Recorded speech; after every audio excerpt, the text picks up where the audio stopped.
We bought a 30-year-old custom show car on eBay without even looking at it. It's got Lamborghini doors. A ridiculous custom paint job. A PlayStation with TVs in the sun visors. And we got all of it for a ridiculously cheap price. We'll get to the price in a bit, but before that, why? Why not? It was going cheap on eBay. I made some bids, and this is what came of it. So this is a 1995 Mitsubishi FTO Japanese import. This is authentic JDM car. Not Japan's finest hour, the FTO, but this No. one, perfected in Britain. Front-wheel drive, V6, not all of them, but this one is a V6. Mostly manual.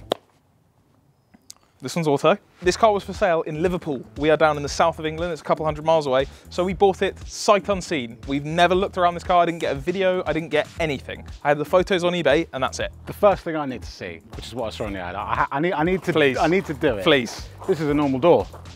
That's still a normal door. Still right? a normal door. Lamborghini doors! The electric graphic, yeah. There we go, lovely. Also, you put Lambo doors to look cool. But if you get out and you're doing that, you don't look cool anymore. There you go, sorry love. Just step out, Yep, sorry, hold on, The hinge is a little bit weird, mate, don't go worry. on, get out, mind the rust. Hold on, Sorry, I have to have the window down for this,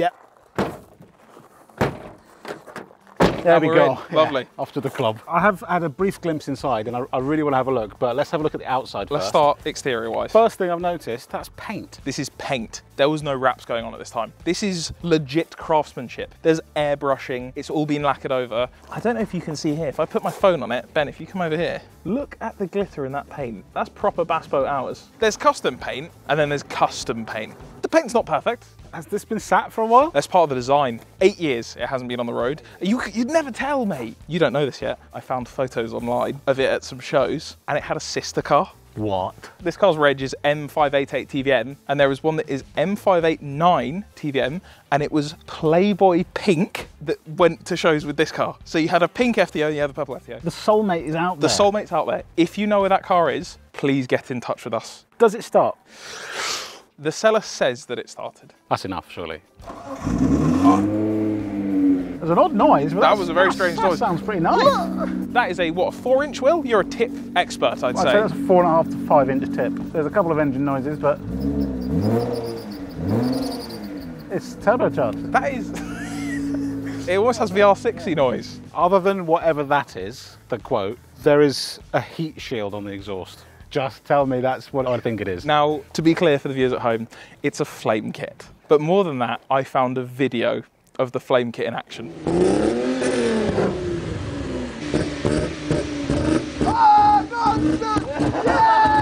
Quite possibly the largest flames I've seen in my life. Before we carry on with the FTO, just a quick reminder that if you're buying a car, make sure you run a car vertical check. Every single day, hundreds of cars get crashed and some of those get repaired and put back on the road in an attempt to hide that dodgy past.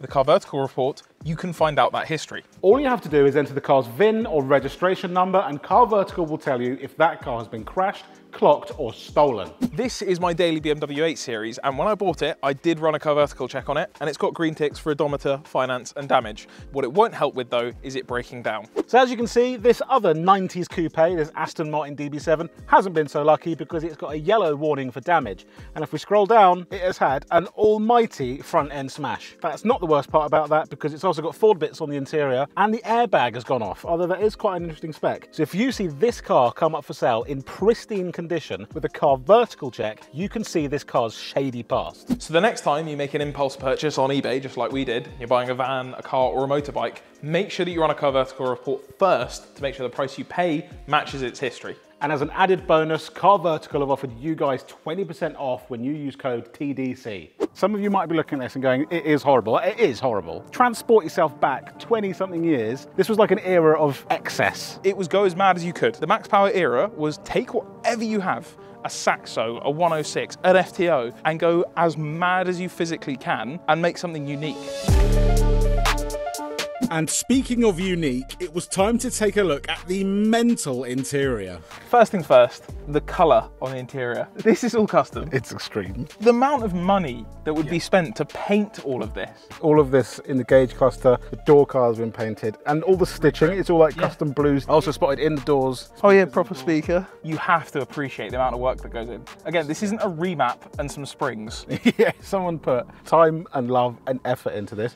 One thing we had immediately noticed was the sheer number of aftermarket interior buttons, so we decided we should take a closer look. There are the standard buttons, and then there are some extra buttons that we don't know what they do. Down here is an ominous looking panel. That can only mean one thing. It's flame kit or it's nitrous. And it has both. Now some of them may be for the TVs in the back.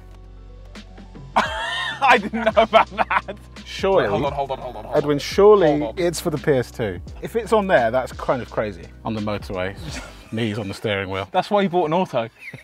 For some reason, we then started pressing random buttons. Oh! That made a noise. That might be a purge for the nitrous. Oh, if it is. If it's got nitrous purge. Hit the green one. That clicked a solenoid. I'm pretty sure that's nitrous. I heard that in the engine bay. It's like firing up a fighter jet. I'm going like, putting all power to the main thrusters. Sorry. No. Smoke screen fluid. It's James Bond's car. I think one of the end goals for this car is for us to play Need for Speed Underground 2 against each other in it. On the motor, no. No. On the Autobahn. On the That's the Autobahn, one. yeah, where it's legal to play a Need for Speed while you're driving. We do have an ominous looking big red button. It's just been in my mind this whole time. Also, it's got an on and off. You need to flick that on. This could be the end of this channel. Oh. Okay, that does nothing. God, we're pressing so many buttons that we shouldn't be pressing right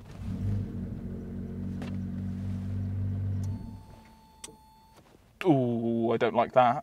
Does it start again, please? Okay, we're okay. I would like to look behind the seats because you might have noticed there are a couple of boxes back there. There are some boxes, and that is left by the guy who built the car. And he told me that he would leave in the car some DVDs of every car show this car has been to. All right, we need to have a look at that. Well, he said he was going to put a DVD in the back. What the What is this? Okay, well, whoa! That's the car. We also have on the back, I've just seen here, Tina getting it on with the C4P FTO. So this DVD is strictly for adults only. Right. It contains modified cars, yes. Show hotties, motorcycle stunts from Jason Finn. More modified cars. More modified cars. I wonder if there'll be more modified cars. Steer from the rear, drifting display, like that. Even more modified that's good. cars. I was worried. I would be really pleased that that's not enough. No, I don't think there's enough modified cars. Wet t-shirt competition. We should get involved in that. That sounds good. Yet more modified cars. Okay, but that's got to be it. Tina getting on with the C4P FTO. Yep. And then did we mention the modified cars? The modified cars. So there's no more. So there's no I'm more. Just saying a reminder. Yeah, I really feel dodgy. This feels wrong. They're all the same, and I've just counted. There are 100 DVDs in here. So 100, 200, 300, there's 400 DVDs here. No, I shouldn't say this, my family watches this. Actually, no, I can, I'm gonna out my brother. My brother had a Max Power magazine. It's, first sight. Back pages of a Max Power magazine was rough. This is why I was off to a bad start. I wasn't looking at the back pages. Man, get the girls out of here. Is that a Saxo? Before we had a look under the bonnet, we had to find out what was on that DVD. So we headed off in search of a DVD player. We just have to commandeer something at the unit quickly. What is it? As long as it's not my Cayenne. No, it's not your Cayenne, don't worry. We tried putting it in the PlayStation, but it didn't work, so we're now trying it in Josh's Cayenne. Oh! Sussex Modified Car Club, Fast and Furious Car Show. Oh, there's going to be so many. Yes! Okay. It's just a bit sad. What? That's the thing now. That's the thing now that people are like, oh yeah, you can do this now. Look at that. Come on, the FTO's got to be in here. We were yet to see our FTO, but that all quickly changed with the arrival of Tina. That's our car right now. Oh, there we go. Okay. Okay. Then it got much, much worse. Oh no. Oh.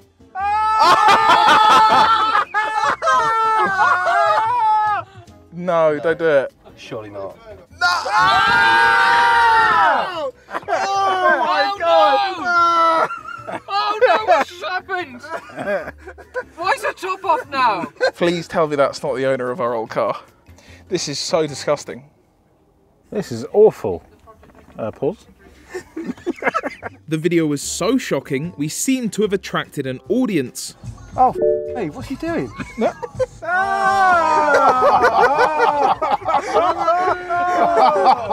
We should probably go and look at the car in a minute. In a minute. Can I buy the car off you when you're done? You can buy 400 copies. No, I'm serious. Now that we'd witnessed horrors beyond our comprehension, it was time to get back to the FTO and take a look inside the engine bay. So you'd expect a car like this, thousands spent on it, unbelievable bodywork, custom interior. They must have gone mental on the power. Yeah, forged engine, big turbo, that sort of stuff. Honestly, shiny bits, maybe some carbon bits. Okay. That is a standard. Not even a MIVEC one, it's not even the higher horsepower output one, it's the base model. But I have spotted. So those are the lines for the nitrous? Yep. Oh, that might be the purge valve. If it's got Too Fast, Too Furious spec nitrous purge, I'll just die on the spot. We are going to a car meet in the night, and I want to cruise up through a crowd of people purging, and they go, shit, it's TDC. Shit, that car's Shit. That's it. That's shit. Excited that we may actually be able to fulfill our childhood dreams of having a car with nitrous, we moved around to the back of the car as I had one last surprise for Will. What are you hoping to see in here? Speakers, lights, big amp, some custom plastic and leather and somewhat. Whoa! Is that an actual... Those are actual neons. You see everyone with these LED lights these days. They have the little strip lights under the car, glowing and that sort of stuff. Those are like 11 quid off Amazon. Back in the day, you were spending hundreds, if not thousands, to get genuine neon tubes, like what you have on a sign. So much money. They work! Oh, they're purple! They are TDC colours, it was meant to be. And also, 2 NOS bottles, real looking lines. So that's plumbed in. to some of the younger people watching, this might seem just like a really shit old car. But for people like Will and I, this is what we grew up watching and thinking was the coolest thing in the world. My dad taught me to be into Porsches, and then one day I saw a wide-body Citroen Saxo with neons drive past, and I was done for. This is the outcome. This is it. Of that. The amount of work that's gone into this is mental. I reckon 30 to 40,000 pounds back in the day, and we paid, Will, would you like to tell them? £1,000. £1,027 out the door. We were genuinely really happy with our impulse purchase, so we decided to come back the next morning and see exactly what mods we could get working on this crazy old Mitsubishi. Right, you join us the next day. We're also in a new unit. Welcome to the new home of TDC. It will get better over time. You can hear works going on next door. Don't worry about it. For now, we have no electricity and no lift. So we've stuck the car on jack stand so we can see under it. What we want to do today is see if we can work out where electricity is going and where it isn't, because we want the flame kit to work and we want the PlayStation to work. When I go to buy a used car, I'm always asking, does it make flames and is the PlayStation still connected? Also, new t-shirt. If you want to rep a little Honda Beat, well, I mean, Will, you can see, look, out there. It's my daily. I do use that every single day. So if you want a Can of Japan shirt, hit the shop. We chose to start with the flame kit, which got off to a great start. That was very painful. Right, so flame kit.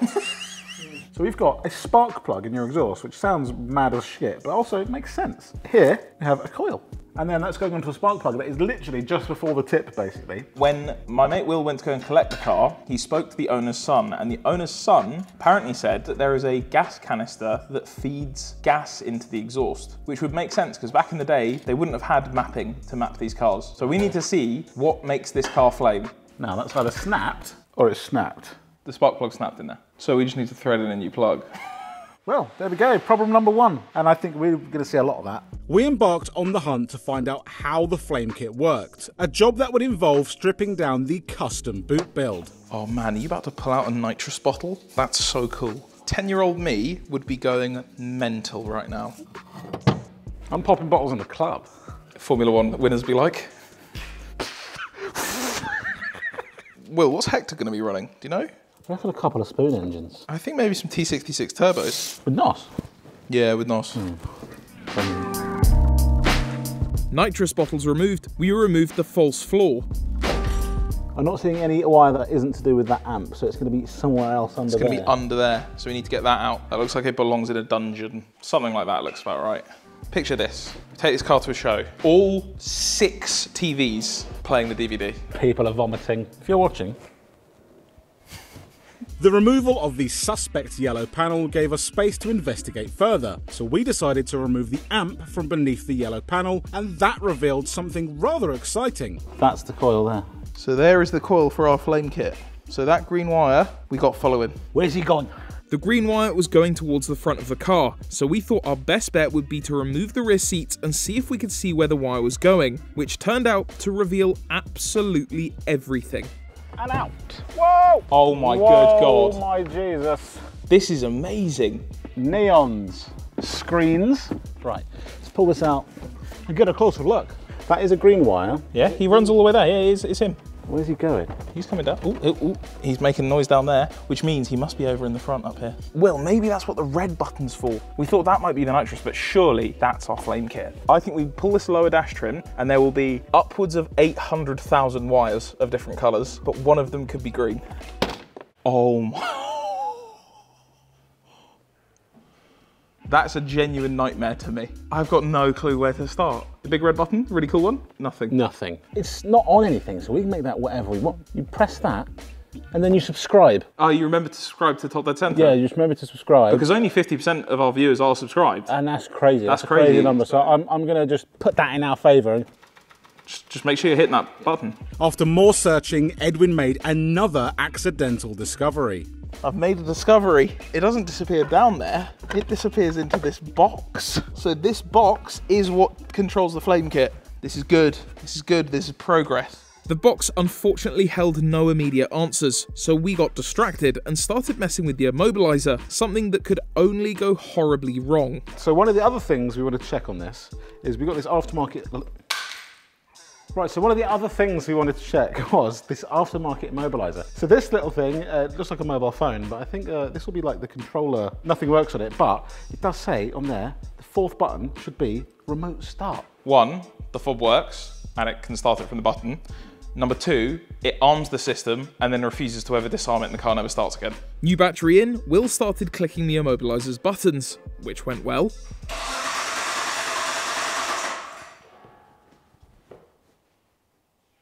To be clear here, we had a £1,000 running car and it's now turned into a £1,000 paperweight. Yeah. A 45p AAA has just bricked it. He's turned on, gone, F you, armed the car and then died forever. Edwin then reconnected the little box he'd found in the footwell and miraculously...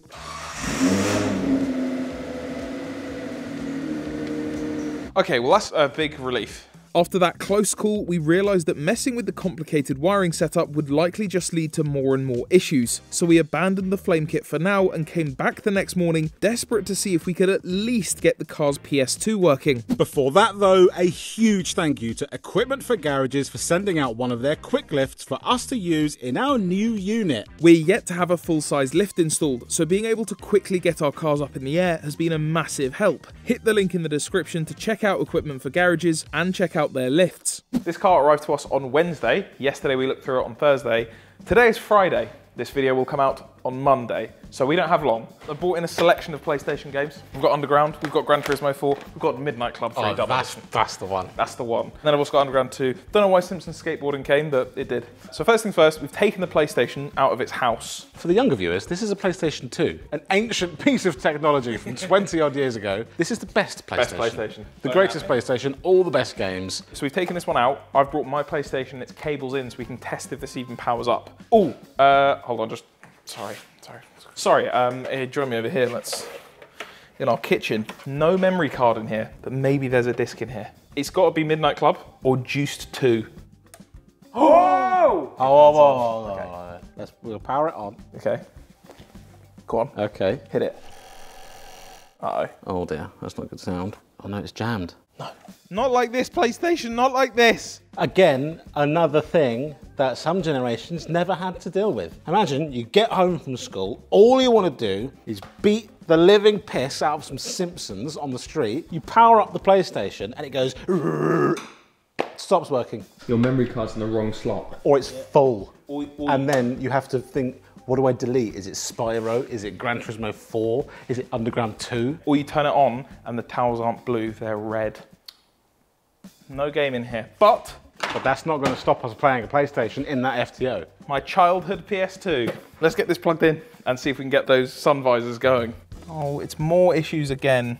There's lots of wires here on this side. Oh no, it's in Chinese. Oh man, you can, just people in traffic, just let them. Hello, Ben, mate. Well, can you put on blue screen 10-hour loop, please? Oh, sure. Hold on.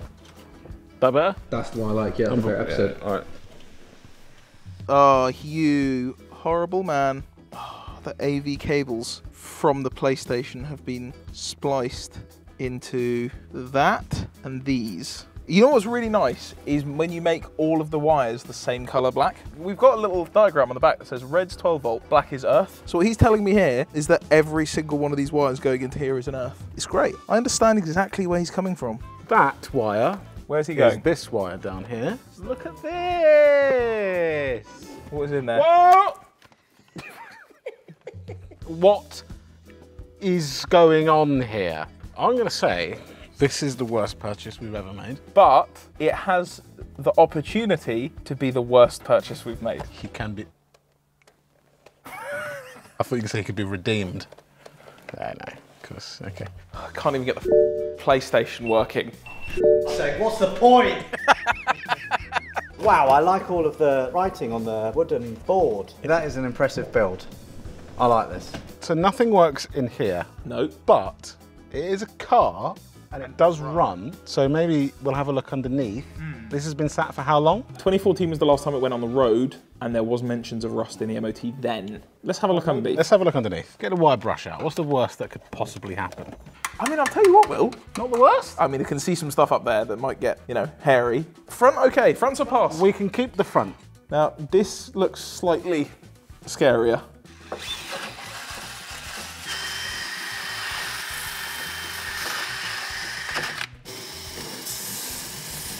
Oh my God. It's bad, but I've seen a lot worse get welded up. See, this is the thing. You can pull away bits and bobs, but you can't really poke through it. You're going hard there, and that is metal. Front rust actually okay, and sides okay-ish. We moved on to the rear, which we already knew would be much, much worse. We've got lots of crust on here. I mean, it does look at the back like it's been in the sea. But again, it's just lots of like bad looking surface rust. We then found our first bit of proper structural rust on the rear chassis legs. There you go. That one's gone through. That is liquid Mitsubishi, that. Oh, that needs patching. That needs at least a square of that rear chassis leg doing. That inner leg needs attention. The rear of the car, it's not a pass. This is needing some welding on the rear chassis legs. Rear brake lines are needed. Oh my God, that rear bush. Oh, that's just turning to dust. This is what happens when you leave cars in soggy places, AKA England. Now, a lot of you are going to say, do a full restoration on this. It's just not feasible. The amount of time it would take to get this car back to like proper restoration spec would be years. This can still be a show car. Yeah, show cars don't need to be on the road. Exactly. We can trailer this to shows, get the flame kit working, hopefully, maybe, get the PS2s working, all of the audio, and have it as a proper show car. And there is a Max Power reunion show, which is a show literally for cars like this. Celebrating the early 2000s modified cars. Maybe we try and get it to that. If you built this car, Or you've built these sort of cars before, you know about the sort of wiring of this era, get in touch. I'm sure there's probably an easy fix to getting the PS2s working, the flame kit going, but we're idiots. also, Tina, if you're out there. Get in touch. We'd love to reunite you with the car. No, we wouldn't. DM Alex. Oh, DM Alex. DM Alex. If, Tina, if you're out there, DM Alex. So this video goes out tomorrow, but I've just had my mate help me who knows about these things, and he said to plug in that battery and we might get something. And we've got headrests working. Look at that. That is PlayStation 2 working and on there. Maybe there is hope for this car yet.